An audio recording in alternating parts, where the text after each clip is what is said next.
Hello, viewers, travelers, night owls, and daydreamers. If you're listening in bed, tuck your blanket like a cape. If you're walking, match your steps to a gentle drum. If you're washing dishes, let the suds be clouds. Tonight, we begin with a door that isn't a door at all. Mira worked in a map shop called Needle and North. The owner, Master Pell, could fold a chart until a hurricane fit in a matchbox. Mira couldn't fold like that, but she had a secret. When she placed a finger on a blank sheet, directions hummed up her bones. Streets murmured, hills whispered, and sometimes the page warned, as if a lantern burned behind the paper. One late blue evening, a boy's drumming rattled the windows. Toven, cheeks smudged with charcoal, played rhythms like footpaths, left, right, then leapt into a skip. The city of Lumenreach had many sounds, but this one rearranged them. Shelves clacked in time, compasses spun, a rolled map unfurled itself and slapped onto Mira's desk.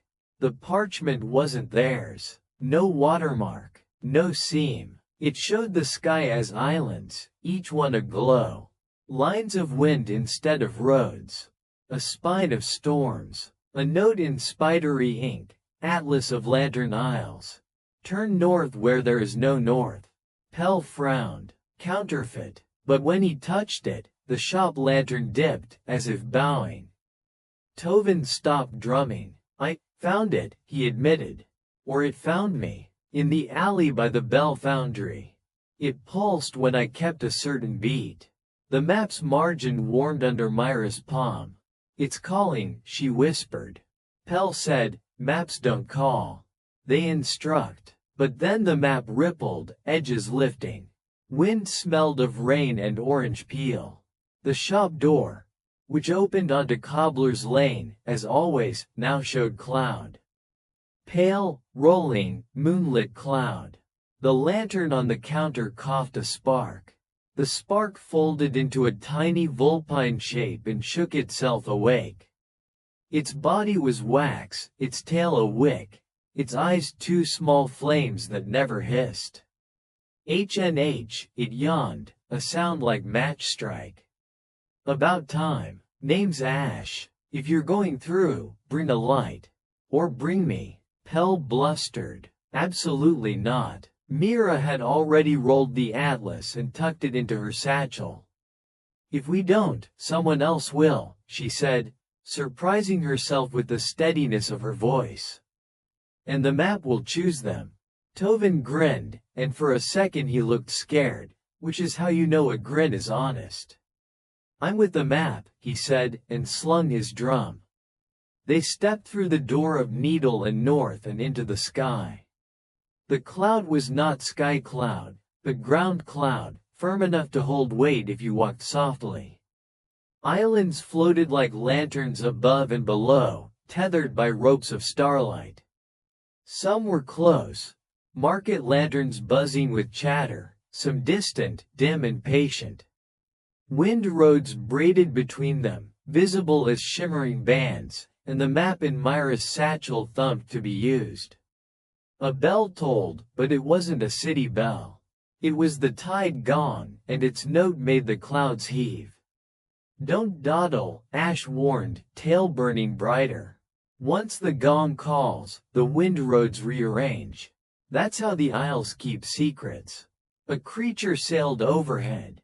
A glassback turtle, shell clear as river ice, with constellations swimming inside it. Children rode in hammocks under its flippers and waved. Newcomers, shouted a girl. Don't step on a dim spot. Dim spots are holes. Good advice, Mira murmured, shifting her weight. They followed a warm breeze toward the nearest island. It was market lamplight, a round place cluttered with stalls that sold weather in jars, gossip written on ribbons, and familiar things made strange, shoelaces that tied themselves, teapots that remembered your favorite cup, mirrors that showed the person who missed you most. A stall of thunder geese honked politely. 3 honks for clear skies, said the vendor. 4 for luck. 5 for a storm when you need one. Who would ever need a storm? Toven asked. The vendor gestured at a row of sails. When you're stuck, Mira asked after the atlas. Faces changed when she mentioned it. A ripple passed along the market like a wind that wasn't wind. The name the ripple left behind was Loom of Dawns. Broken, said a weaver with fingers threaded in aurora. Cracked, added a ferryman whose oar was a bone from a giant skyray. Stalled, whispered a child clutching a jar of laughter. It hasn't sung right in 3 nights. Ash's tail dimmed. That's why my flame feels heavy. The loom makes dawn? Toven said. It chooses dawn, Ash corrected. It pulls light through the world like cloth through slats. If it falters, mornings come threadbare. Some places don't get any at all. Mira touched the map. It thrummed and drew a line toward a tall island crackling with pale fire, hearth spire. A path etched itself as they watched, then another, and another, shifting like a school of fish. Not a single route, but choice of rhythms. Toven tapped his drum, left, right. The nearest wind road steered closer, obedient to the beat. Oh, he breathed. It listens. Everything listens, Ash said. But not everything obeys. They set out at a careful run. The first wind road took them through a flock of snow lanterns, jellyfish that glowed with trapped frost. The second slid them along the bellies of lumbering cloud whales, barnacled with stardust. On the third, the air tasted of copper and apple peel, and Mira's satchel tugged left whenever she tried to go right. She learned to drift with it like a dancer with a strong partner. They crossed 3 tether cables and a song forest where trees sang in vowel sounds that made Mira weep without knowing why. At the edge, a creature stood. A stone stag with a crown of extinguished candles, hooves like church steps, breath like night fog. I am Kor, who remembers, the stag intoned. Who are you, to ask the wind to lean? Mira folded open the atlas, palms careful.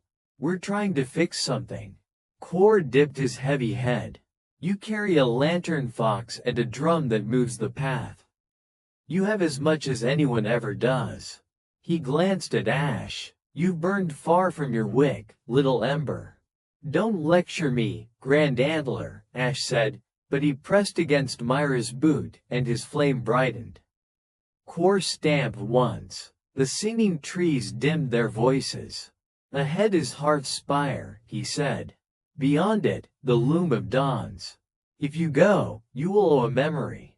What kind of memory? Toven asked. The kind you want to keep. That is the price of the loom's threshold. That is why it was always tended by 2, one to pay, one to remind. Mira swallowed. She had so few memories that were hers alone. A mother's laugh like the whir of a kite. A winter morning when the frost wrote ferns on the glass and she traced them with a warm finger. Master Pell's gruff voice when she got a compass right the first time, H&H. North agrees with you. Is there another way? She asked. Kor's eyes were the gray just before rain. There are always other ways. But the dead is the dead. He turned, stone muscles rolling, and melted into mist. They climbed. Hearth Spire was a rib of black stone studded with huts whose chimneys wrote poems in smoke. At the top stood a gate of woven iron. Through it, further up, a shape like a great loom, its beams pinned in the bones of the island, its strings of dawnlight slack. A woman waited by the gate, hair braided with cinders. Gatekeeper Rhea, she said. State your vow. Mira didn't know she had a vow until she spoke it. I vow to return the loom to its song. Second? Rhea asked. Toven squared his drum. I vow to carry the pace it needs. Rhea's gaze slid to Ash. Third? Ash licked a paw, as if bored. His tiny tongue was a spark. I vowed to keep them from giving up. Rhea smiled, not quite kind, not unkind. Then the price. Toven stepped forward first. Take the fight I had with my father the day I ran, he said. I don't need that one. Rhea shook her head. Nice try. The gate drinks sweetness, not bitterness. He winced. Then take the lullaby he used to drum on the table when the kettle boiled. The air tasted of salt. Rhea touched his temple. Toven inhaled sharply and swayed, then stood straight, face emptied of a certain softness he hadn't known he wore. Mira's turn. She knew before Rhea looked.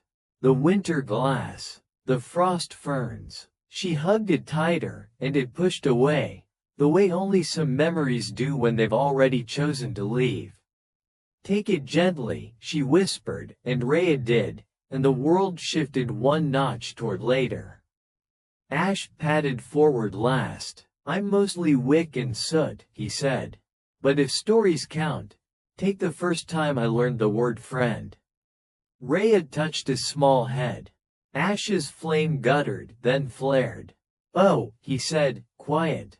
That hurts. Hurting isn't the same as harm, Rhea replied. The gate sighed open. The air beyond smelled of morning.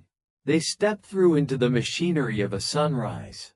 The Loom of Dawns was a cathedral of beams and pulleys, tied ropes and prisms.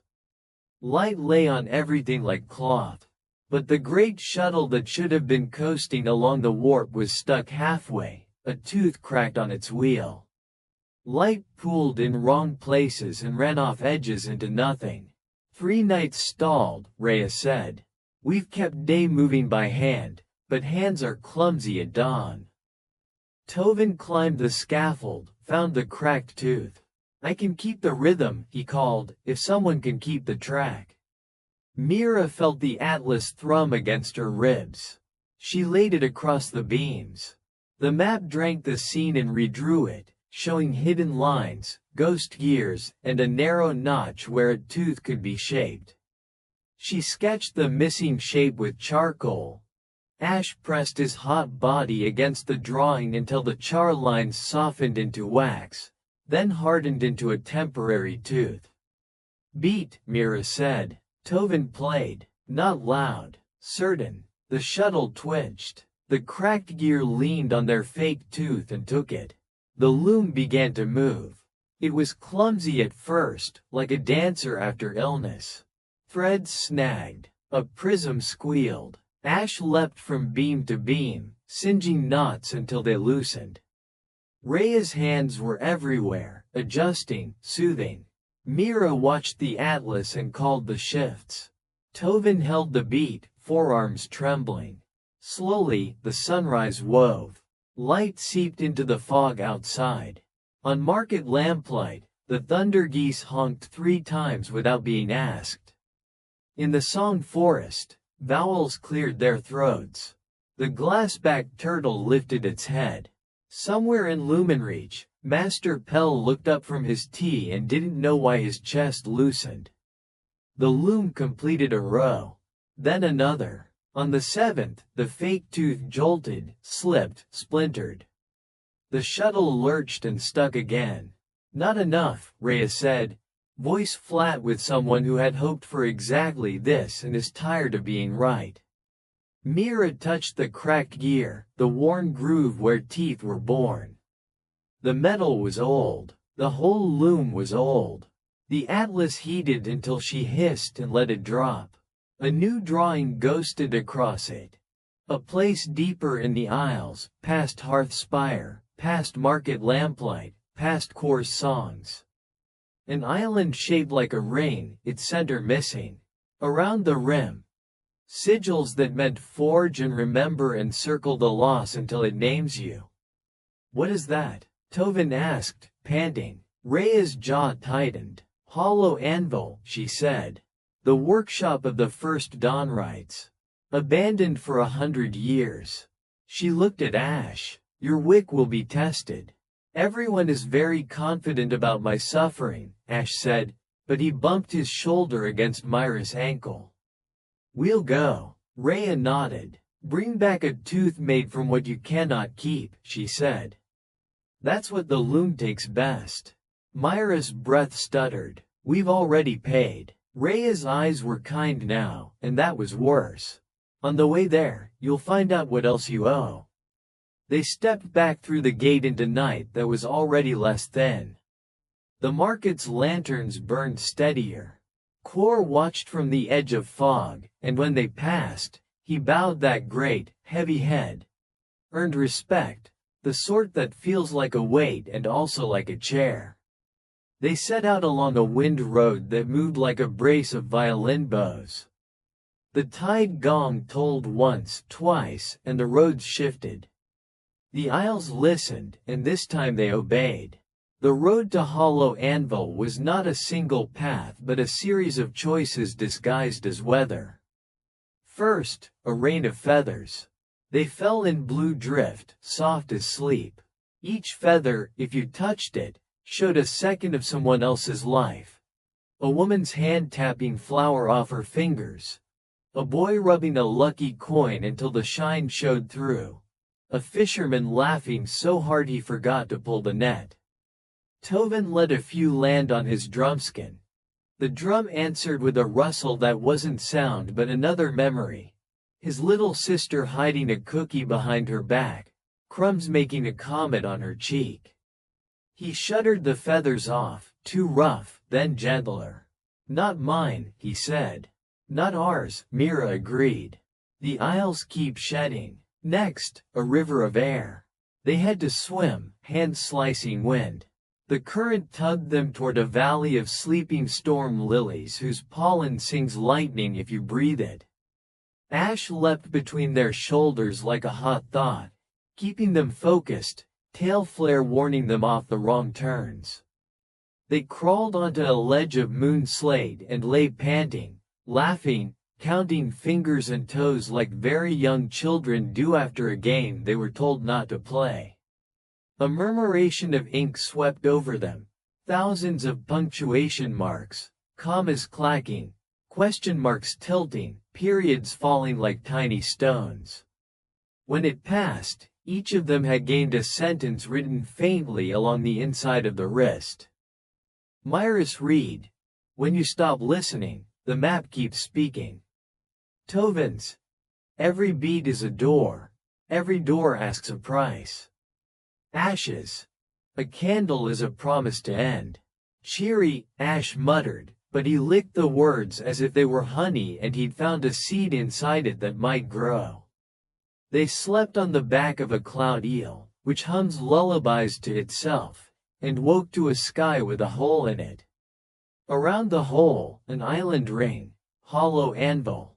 The anvil wasn't a block but a city laid out around absence. Workshops leaned over the rim. Chimneys pointed inward, as if scolding the sky. Wind the color of old paper blew out of the center cavity, and with it the clink of cooling metal and the hush of reheated memory. No one lived there now, but the place wasn't empty. Aurora moths slept on rafters, wings folded like bookmarks. Copper hares scraped rust from rails and ate it, whiskers sparking. The forge fires were banked, not dead. The ash in their throats breathed in, breathed out. Mira spread the atlas. It redrew Hollow Anvil. Rooms nested in rooms, tunnels braided around the hole. In the deepest workshop, a sigil burned. The pattern for a gear tooth that would last 1,000 dawns, if you made it from the right thing. What we cannot keep, Mira recited. The words felt like a hinge. Toven walked the rim, drumming a light pace that called up echoes. The echoes answered with other drummers, older, disciplined, patient. He matched them and the floor panels shivered, unlocking a stair that had forgotten it was a stair. Down they went. Past a library of jigs, past a cupboard of borrowed mornings, each sealed in an hourglass no one had flipped in a century, past a mural of a dawnwright forging with a hammer in each hand and a baby asleep in a sling across her chest. Looks like your kind of person, Mira said. Toven's grin was quick and tilted. Looks like all kinds of person. At the bottom was the heart shop, a round room under the rain, opening onto the hole. The air here was dense with unspent choices. On a bench lay a mold shaped like a tooth. Above it hung a plaque, words carved deep, forge with loss. Quench with listening, polish with a name you're afraid to say. They wanted poetry, Ash said. They got instructions. How do we? Toven began. Mira took a breath. We each put something in, she said. Not scrap, not junk, something we'll miss. Toven's face shuddered, then opened. He unclipped a disc from his drum, thin wood, smooth from touch. My father carved this from the table he drummed on, he said. I copied the pattern, but the sound lives in this. He set it in the mold. Ash patted in circles, tail low. My word is gone, he said. The first friend. I can't give it again. He considered the small things he had, and they were mostly small. Soot, a habit of complaining, loyalty muddled with pride. He swallowed. Take my second favorite place to sleep, he said finally. It was a tea tin behind a baker's stove and smelled like cardamom and sugar, and the baker never pretended not to see me. The mold drank that. Somehow, Ash's description lay on the metal like a dew that sank in, leaving warmth. Mira looked at her hands. She had the frost memory already gone. What else? Master Pell's rare praise? The curve of the city walls when seen from the east tower at dusk? She touched her satchel. Inside it, the atlas vibrated, as if both eager and afraid.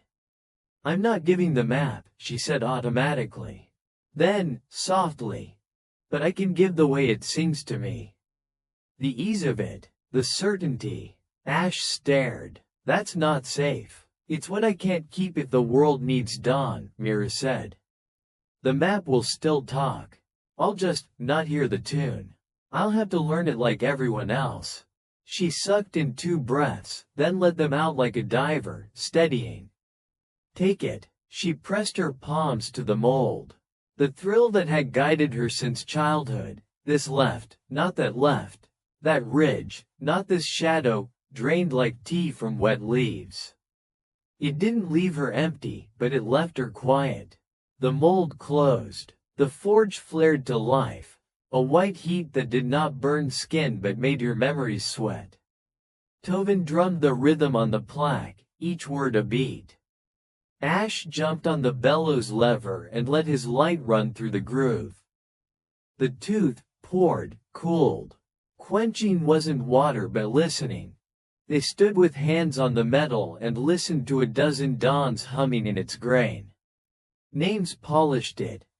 Toven said the name he was afraid to say. Ellen, his sister's, the one he left without a note. Ash said, home, then, angrily, again. Home, as if saying it twice spited the rules. Mira said, Mira, because what frightened her most was admitting she wanted her own name to carry weight, not just other people's directions. They lifted the tooth. It felt heavier than it looked, as if part of it existed in another room. Back, Mira said, voice rough. Before the gong, they climbed. The copper hares paused chewing to watch. An aurora moth slid after them, lazy as a ribbon. Outside, the wind roads were tense.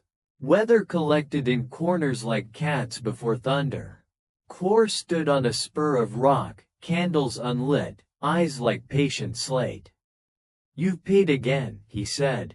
The Isles balance. They rarely forgive. Do they punish? Toven asked, breathless. Only as much as a door punishes you for walking through, Kor replied, which was not comforting but felt true. They ran. The tide gong drew breath. Market lamplights vendor threw them a sack of luck honks without charge. The song forest raised its vowels to buoy them. Children on the glassback turtle shouted directions. But Mira only heard wind and guessed, and sometimes guessed wrong, and that hurt in a new way. Hearth's spire loomed. Rhea met them at the gate, eyes rimmed with ash, hands split. "I hoped," she said simply, like a person who owns very few words and spends them well. Inside the loom's ribs, the shuttle waited, jaw-broken. Toven climbed without being told, setting a beat that moved like a walk after a cry. Steady because it must be. Mira fit the tooth. Ash pressed his heat into the space where old met new until they were the same. "Go," Mira said, and the shuttle went. The loom took the rhythm, drank it, multiplied it. Dawn threaded. Morning began to choose itself again. 1 row, 2, 3, on the 6th, a ripple in the light. Something moved in the prism. Not a reflection but a listener on the far side. The prism flashed, and the loom stuttered, then held. Ash's fur prickled. "We're not alone." Rhea's eyes cut to the gate. "We haven't been alone for 3 nights," she said softly. "When the loom falters, others gather. Some to help, some to hunt." The tide gong answered. The wind roads bent. The lantern isles leaned toward a place neither on the atlas nor off it. "Keep weaving," Mira said. "We'll meet whoever's coming after we finish the row." They finished the row. They did not have to wait long. They arrived at dusk that wasn't dusk. The exact light of a promise you haven't decided to keep.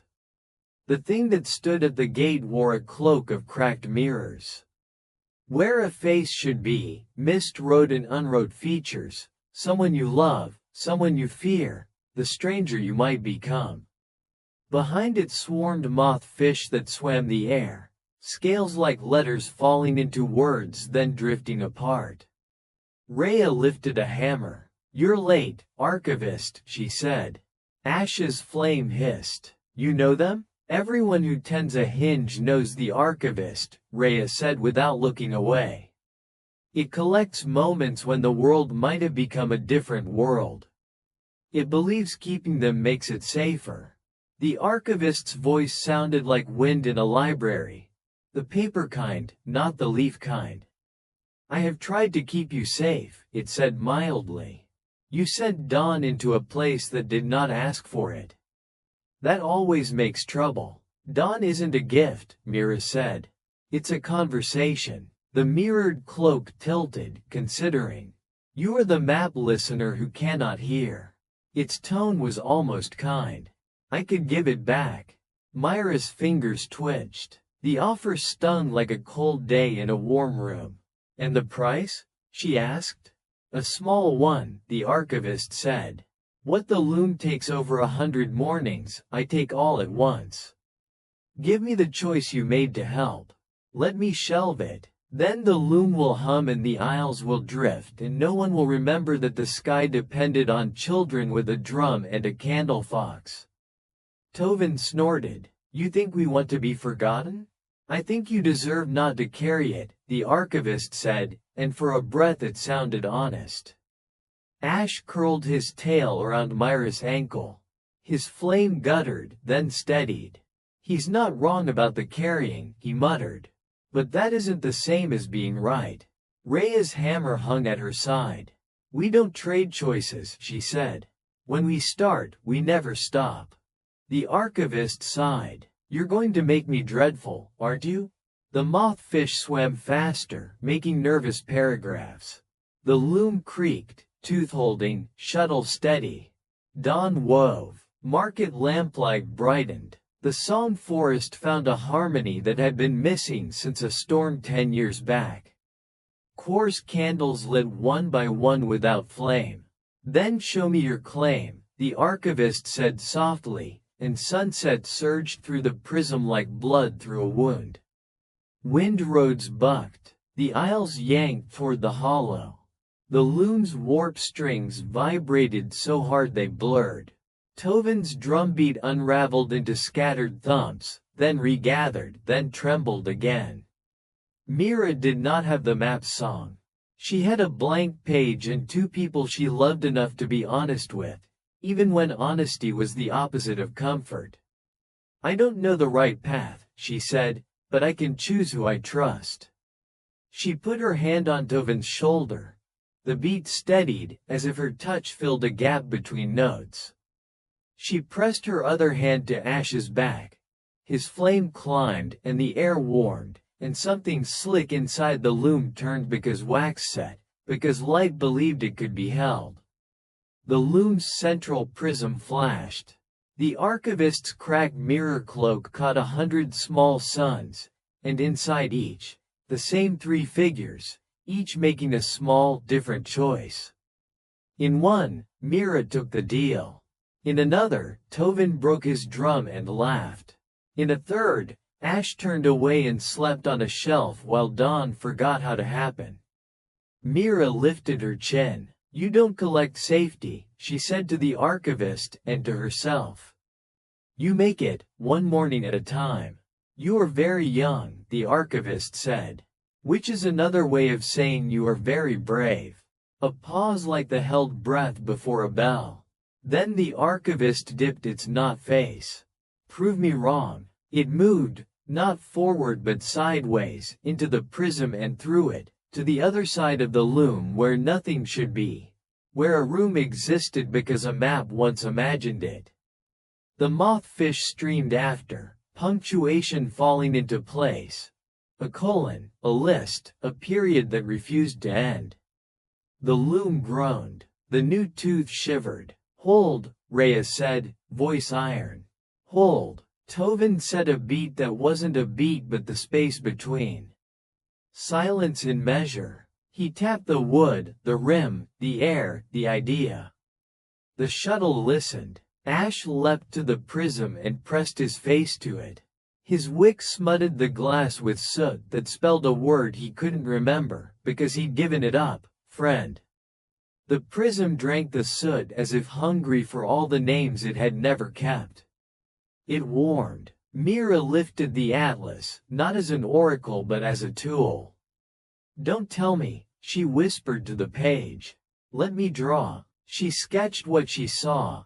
Not roads but relationships, drum to shuttle, fox to prism, Rhea to gear, cord to gate, market lamplight to song forest, hollow anvil to loom, archivist to the stories it hoarded, dawn to the people who weren't watching but would wake regardless. Lines appeared between things that had never been connected on any map. As she drew, the atlas did not hum. It followed. It let her lead. "Now," she said. Toven struck a downbeat that arrived like kindness after blame. Ash burned his tail bright and drew a ring on the prism with light. Rhea pulled a lever that had rusted into a mistake and made it honest again.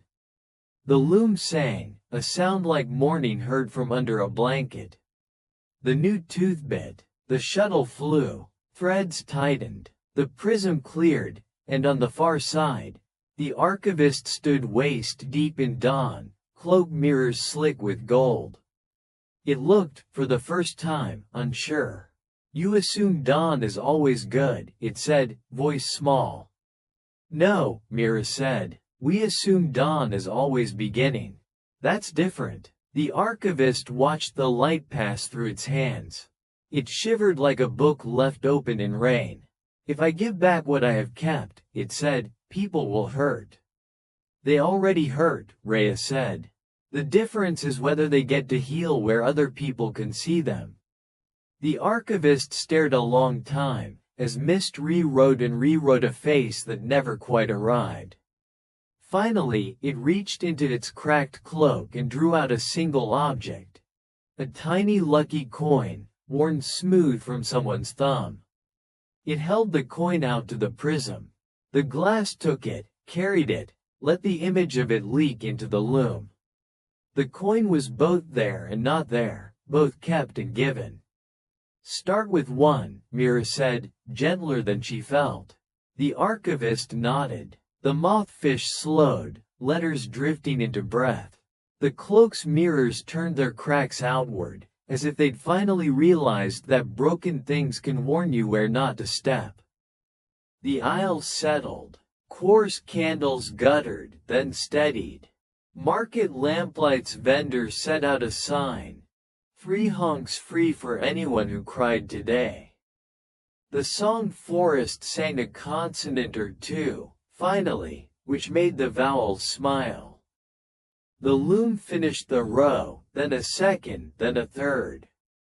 Light threaded smoother. Threads sang. When it was done, Rhea sat down hard on the floorboards and laughed, one wide, weary peal after another. Toven flopped beside her, drum turned over like a turtle sunning its belly. Ash curled on Mira's lap and, for the first time since he'd given up his tea-tin nap, slept without twitching. Mira looked at the atlas.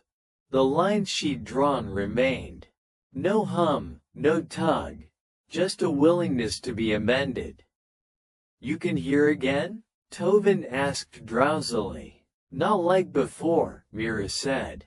"Better in some ways, worse in others. I had to ask. I had to listen to people, not only paper." Ash mumbled into her knee. "People are loud." "They are," Mira said, smiling. "So are foxes." Rhea stood, stretching her back until it cracked like a calm thunder. "The aisles will still tilt," she warned. "The loom will need tending every day. That's the work." "We'll visit," Mira said. "Maps need updating. Beats need testing. Foxes need treats." Ash cracked one eye. "I accept offerings of warm bread." Cor approached, hooves ringing like bells muffled by velvet. He bowed. One candle on his crown blew out. The smoke curled into a lantern moth that circled Mira's head and settled on the atlas, a smudge of light that would never quite wipe off. "You paid the tolls the world asked," Cor said. "And you paid the tolls you asked of yourselves. That is rarer." The archivist lingered by the prism. "When you need a memory you've given, ask me," it said, almost shy. "I cannot return it unbroken. But I can let you visit." "Visiting can be enough," Toven said, thinking of a kitchen table, a kettle, a rhythm on wood. His wrist sentence ticked. "Every beat is a door. Every door asks a price." He tapped a reply that wasn't words but a promise. They stayed to eat stew that tasted like the last spoonful of soup on a cold day, the one that always has the best herbs. They mended what they could. They left what they couldn't with instructions for later. Then they went home. Needle and North's door opened onto Cobbler's Lane again. Lumenreach was itself, but the morning had a different lay to it, like hair parted on the other side. Master Pell fussed, swore, hugged them in a doorway sort of way that could be mistaken for a scold if you didn't know him. Customers came, wanted maps of ordinary streets and perfectly unmagical edges, and Mira sold them with care, because the ordinary kept the extraordinary fed and housed. Some nights, they climbed to the city's east tower. They brought bread for Ash and a second roll for the fox he'd befriended in the alley behind the baker's. The atlas was quiet in Mira's lap. Toven drummed on the parapet, soft, sure. The dawn rose with a sound you only notice when you've fixed it once. A whisper like threads moving through a loom. A breath like someone turning a page. "Hello again, viewers," Mira would sometimes say into the new light, because once you've greeted the world as a story, it's hard to stop. If you're listening, tuck your blanket like a cape. Match your steps to a gentle drum. Let the suds be clouds. The aisles are still there. The map is still drawing itself. And we're still learning how to read. Ash would yawn like a match strike. Tell them to bring warm bread. Bring warm bread. Mira would add dutifully, and Toven would laugh, and the day would begin like a promise you weren't afraid to keep.